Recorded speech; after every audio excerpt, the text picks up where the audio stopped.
Hello crafters and welcome to this week's From Picture to Page on Papercraft Show update.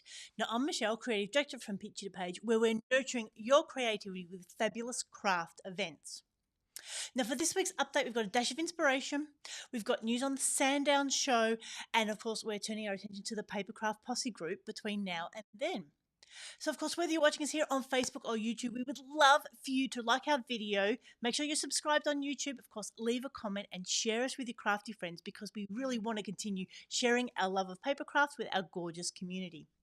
So, in this week's update, dash of inspiration, I should say, I'd like you to consider what's your favourite motif? What shape or image do you like using in your artwork? Now, perhaps if you're a card maker, you might find this a bit of an odd question, but I think as you go into more artistic scrapbooking and particularly into art journaling, your motif or some of the patterns that you use can really define your artwork and make it quite unique. So are you someone who likes circles or dashes or squares? And I've got a few examples of things that I've used in the past to show you. So here's one.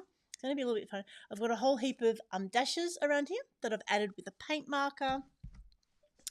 This one I've used a whole heap of squares, which is a bit unusual for me, a bit more of a circle person, but I've used some squares there.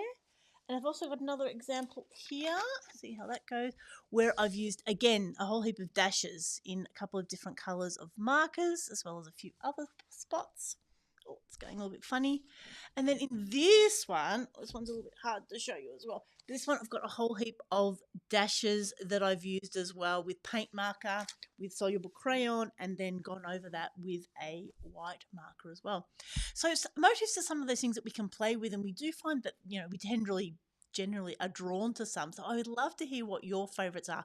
Are they circles? Are they squares? Are they straight lines? Are they squiggles? Are they dots? And how do you use them? They can be used to highlight an area, to bring an area together. There's so many different ways that we can use those little motifs. And as I said, really make our art our own as we start exploring our own style.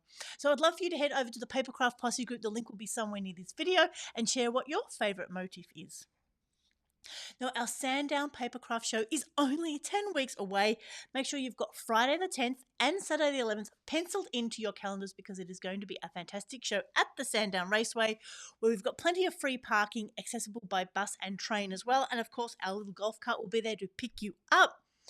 Our ATC Swap poll is up on the Papercraft Posse group. Again, there'll be a link somewhere near this video. So let us know. We've narrowed it down to 2 suggestions. We've got off to the races, being at SANDOWN, so whether it's cars or horses or boats, I guess, or in the garden. So a bit of a change to our theme last year, which was spring, but things in the garden. So again, think butterflies and flowers. So if you head over to the Papercraft Posse group, vote on your preferred theme, and then we will announce that next week.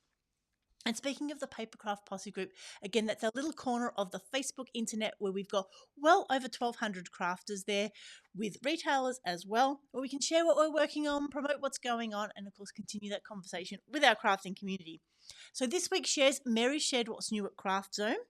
Tracy is continuing to offer some help for the silhouette owners that might need some help to get started or on a particular project. And Mel with Scrapbooking and Crafts, we're running an online class, which did actually happen yesterday. But again, go and check it out and make sure you continue to support our retailers. So our Papercraft Posse group Crafternoon, I should say, is on Saturday the 13th of September. Tickets are now on sale, so if you head to our website from picture to page and beyond.com.au and scroll down to the Papercraft Posse button, that tells you all about what a Crafternoon is, as well as grabbing tickets for this upcoming event, which is the last one that we'll be holding here in our Mount Waverley studios. So that's it for this week's update, our dash of inspiration. What's your favourite motif? Do you like circles? Do you like curved lines? Do you like straight lines? And how could you incorporate them in your art? Or if you want to find you're doing something too often, is there something different that you could use? How does that change your work? Our SANDOWN show is only 10 weeks away, so please make sure that's in your diaries, and we'll have lots of information coming out over the upcoming weeks. And of course, the Papercraft Posse is our little corner of the internet where we can have a chat about what our favourite motif is, vote on your ATC preferred theme for the upcoming SANDOWN show, and of course continue to share your craft and ask questions with our crafting community. So please like this video, leave a comment, share us with your crafty friends, and I look forward to continuing the conversation. So this is Michelle signing off. I hope you have a crafty day.